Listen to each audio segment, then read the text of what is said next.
Sinom nyamak iki ora juare yo.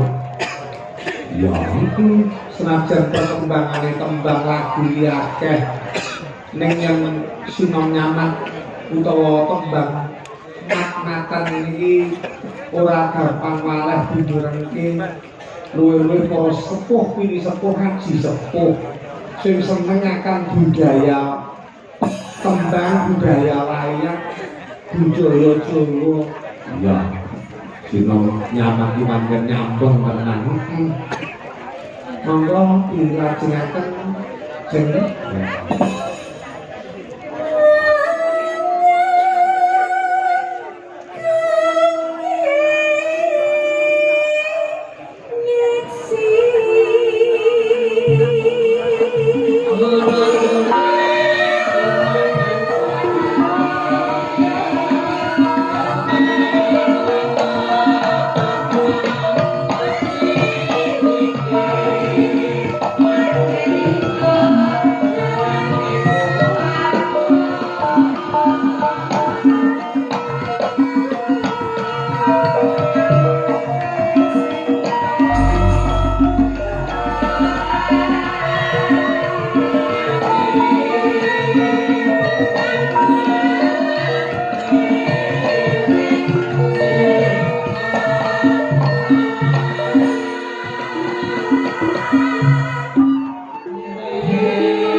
Waranggana utawa sindene gawa ora baen-baen yo sowan daleme Bapak Suparmin iki tak galake songo ngono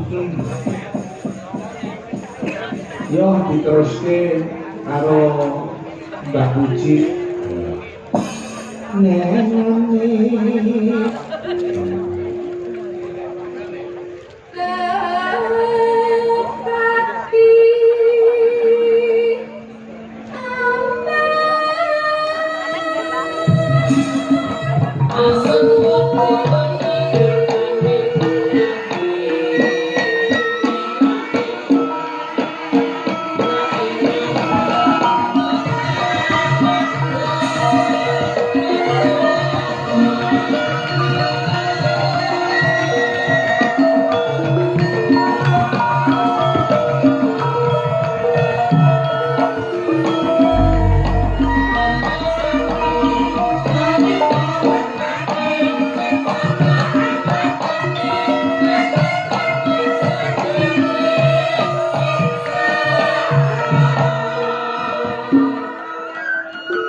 terus ke BPR.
Dileboknya dengan mas kita sasi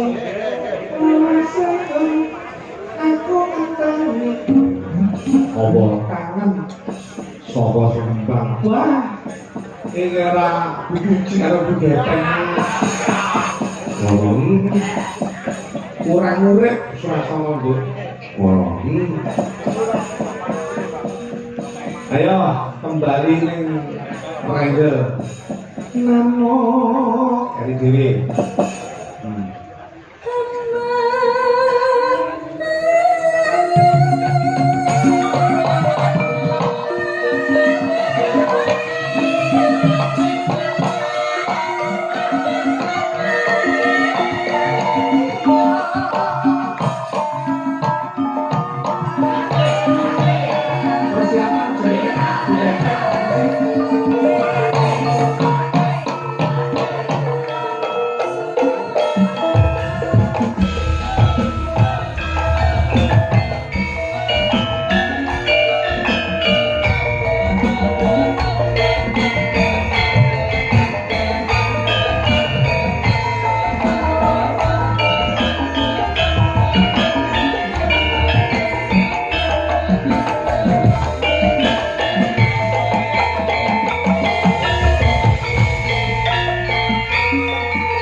ngaturake puji syukur kunjuk ana ngarsane Gusti Allah Subhanahu wa taala.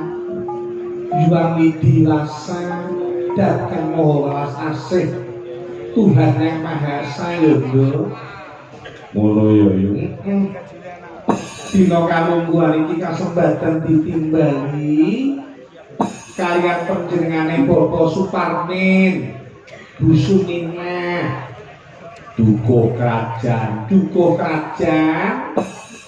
desane Nongkodono Kecamatan Kauman Ponorogo wajan tenan kok wong iki kala mangsa aja ngino marang sepadha iki tenan lho Nduk sebabe apa aku yen dulu karo panjenengane Bapak Suparmin Ibu Suminah priyaine lugu genah geluh ngono ning PKT gede lho ngono lah cara tulung agungan Pak Suparmin iki cara anu iki tani ketut oh iya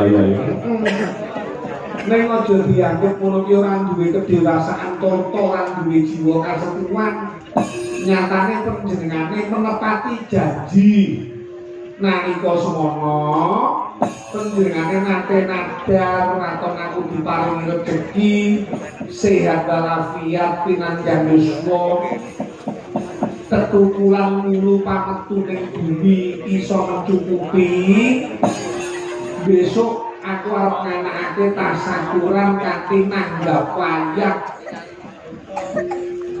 canggih ya wis disebut canggih ya awake dhewe aku krungu yen sing kudune mayang iki awake dhewe iki ya lagi iki mau lho umpama roh aku kudu awake dhewe regane tak dhuwurne neh lho kan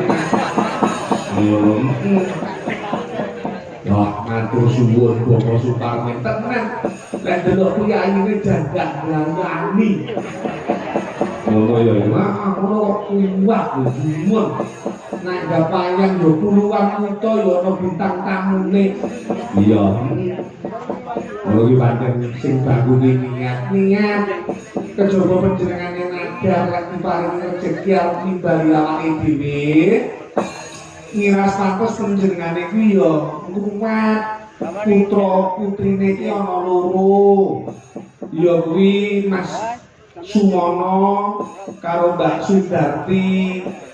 Mas Sumono iki putra saka Bapak Suparmin sing pembarep. Iya. Mbak Sundari iki sing angka 2, Mbak Sundari iki garwane asmane Mas Eko. Iya. Kuwi lho pekerja keras lho Eko iki. Iya, tenan. Jadi lek cara Bapak Suparmin iki mundhut putra mantu Mas Eko kuwi cocok. Anak mantune yo sregep nyambut gawe, wiwit cilik yo ahli laku dalam arti ahli laku iki panjang pembisnis jual beli buah lan sapanunggalane dadi ning kene iki tekane Mas Eko iki termasuk tumbuh tutup ana daleme Bapak Suparmin dasar dapat moro sepuhe iki sregep kamimbuan putra mantu yo sregep nek ngono ndadekake kecukupan apa sing dadi sedya lan gegayuwane iya nah dhewe suwan ning Nongkodono kene iki yo setengah ae apa jenenge golek pasaran lho muga-muga sakwise ditangkap Pak Parmin ngono terus Mbak Lurah Jumati terus nimbali awake dhewe bentuk desa iya. Terus tak kabar-kabar iki dari ning kiwa tengene Nongkodono kene iki jarang enek panjang. Jadi Bapak Suparmin Busuminah iki termasuk apa iki jenenge goleke dalan awake dhewe. Awake dhewe aja sembrono nalika tindak rawuh ning Tegal Bulur Tulungagung panggonane dhewe iki Pak Suprapto. Ayo Mas Eko dhewe kuwi, Mas Deni lan Bapak Sumono. Iya, Bapak Sumono ku utawa Mas Sumono iki sing diuwat mau putrane kalih putra putri iki cara wong Jawa diarani kedono kedini kuwi kudu diungkap bahwa Suparman iki cara hitungan dina hitungan hari hitungan pasaran hitungane golek apa-apa wiwit saka nandur lan sapanunggalane kuwi ora ninggake kejawene iya ngono ya yo malah kepara Bapak Suparman iki kucinge babaran utawa lainnya disameti lho tenan iya saking niru karo wong-wong kuno biyen ngono iya ya senajan agama lan kepercayaan iki pesan perkembangane agama iki apa wong jenenge kanggo adek-adeke wong urip ning jagat raya ning ilmu kejawene iki aja nanti ditinggalke mergo apa digaya apa dhewe iki urip ning tanah Jawa gunakake hitungan ngono iya sing ora lepas saka hitungane dina lan pasaran sing digabungke tiba tumrap kabahagiaan lan katentreman oh iya jadi Bapak Suparman ini sing nggeni hal-hal kuwi lha iki generasi muda iso nyontoh marang panjenengane Bapak Suparman no ya ini gasek ya yo tenan no nang kene tak kabar-kabarke jroning Nandur daerah kene kuwi mang ora lepas saka pari 1 taune iso Udakara panen telon nyangen iya mula wedi yo iso nderek muji muga-muga Bapak Suparman sakeluarga kaliso ing sambetara ora malangan sawiji apa tansah pinaringan kawujudan lahir batin sehating jiwa raga pinanjang yuswa lan matur suwun atas kerawuhane para bapak ibu ingkang sampun kepareng rawuh ing dina kalungguhan iki muga-muga pandonga pamujine para bapak ibu ingkang sampun kepareng rawuh dadi srana slamet kabeh para warga slamet donya slamet akhirat kecukupan apa sing dadi niat hajate ketekan apa sing dadi sediane pinanjang yuswa lancar rezekine amin Allahumma amin wis ngomae dene awake dhewe wakil tuan rumah mbok Bapak Suparman ki anggone nyaosi pakurmatan wiwit saka pinarakan unjukan daharan kurang ujung prono Bapak Suparman nyuwun pangapunten iya ora bubuhan yo ndak panjenengane tasakuran kok Bu dadi panjenengan iki termasuk pejuang seni berjuang demi kemajuannya seni budaya awake dhewe iki pelaku seni kok diarani pejuang seni pejuangnya mesti gelem berkorban kula panjenengane berkorban tenaga, pikiran, bahkan seperangan harta bendane kanggo nguri-uri budaya bangsa ben iso saya ngrembaka. Lah awake dhewe pelaku seni tanpa didukung karo para pejuang seni ora bakal bisa berkembang seni budaya ing bangsa. Kula Bapak Suparman Ibu Suminah setitik akeh iki minangka dadi pejuang seni sehingga iso dadi srana ngrembakane seni budaya bangsa luwih-luwih jroning seni pewayangan. No, iya. Dene awake dhewe sing minangka dadi canggih limbuk aja pisan-pisan dadi srana pemecah belah bangsa ning canggih limbuk iki dadi srana pemersatu para warga. No, yo senajan ning medsos ning media sosial saiki akeh para-para sing pengen mengadu domba warga masyarakat apa kuwi liwat suku, apa kuwi liwat agama, apa kuwi liwat ras, ning awake dhewe sing minangka dadi kawula cilik iso tetap bersatu, no, sing di bawah naungan Pancasila sing minangka dadi sumber dari segala sumber hukum. Ngono. Pancen yen awake dhewe mikir lho. Awake dhewe iki saiki dina lagi dibenturkan lewat berbagai cara supaya warga masyarakat ini ben pecah. Mengko lek warga masyarakat ini pecah, kuwi sing diuntungkan ora mulya kejaba wong-wong sing kepengin merongrong kewibawaane bangsa. No, ya yo dene carane mecah. Wargane iki yo kuwi mau sing tak aturke liwat suku, luwe-luwe saiki dina iki liwat agama. Aja meneh kok beda agama. senajan seagama umpamanya agama Islam dina kalungguhan ki akeh mung bedane kiai, bedane tafsir, bedane pengarep ngono iso ndadekke gugling swasana. Mula awake dhewe sing mayoritas beragama Islam aja membedakan kuwi saka pondok pesantren ngendi, saka pondok pesantren ngendi, sing baku kabeh dirangkul minangka dadi dulur, minangka dadi kanca, minangka dadi batin, saéngga iso mempererat tali persaudaraan. Bedane tafsir aja ndadekake perpecahan, bedane akidah aja ndadekake perselisihan, ning kabeh kuwi mau dadosana pemersatu lan keindahan dalam hidup berbangsa dan bernegara. Oh, iya.